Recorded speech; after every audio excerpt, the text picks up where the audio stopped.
Hello there, and welcome to a new series I'm trying out called Forgotten Gem, in which I talk about a rarely discussed piece of cinema or television or what have you that I will not necessarily devote an entire episode of my main show to, but I still want to talk about it in a nice, concise manner.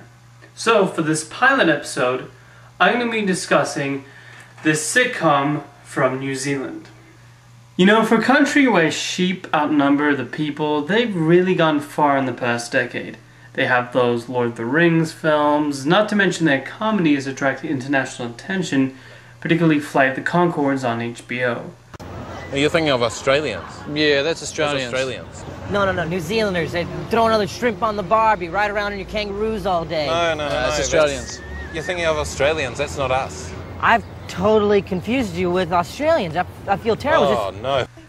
On the other hand, the Jaquie Diaries hasn't found much attention outside of its own country. The series is somewhat reminiscent of the Sarah Silverman program, except not quite as crude. It essentially revolves around a dim-witted current affairs reporter who constantly tries to be more successful but seems to muck it up. That said, the lead actress, Jaquie Brown, does bring a certain amount of likability to the role and is worth rooting for. Through its cringe-worthy moments, there are its fair share of laugh-out-loud moments, mainly when Jaquie finds herself in a mess she has trouble getting out of.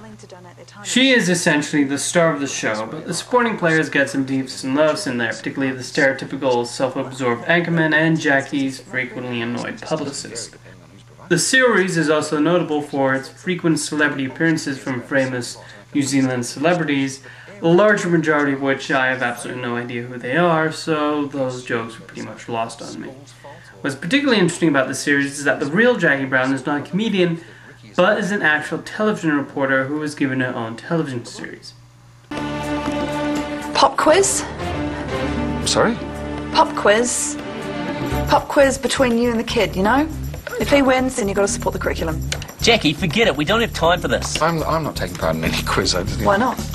You scared? No, I just don't see the point. And also, I don't think it's particularly fair to subject Ricky to that kind of humiliation. Well, Ricky, you don't mind, do you? You're into it.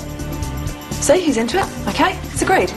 Well, we'll take a quick break, and when we come back, St Martin's College Principal Kevin Blackwell takes on Year 12 student Ricky Thomas. I guess it won't be long until Wolf Blitzers announces the replacement for Steve Carell on The Office. Overall, the Jaquie Brown Diaries is a funny little sitcom, and while not the same level of excellence as, say, 30 Rock or Curb Your Enthusiasm, it's another humorous look at the television industry. In conclusion, people give the strangest gifts.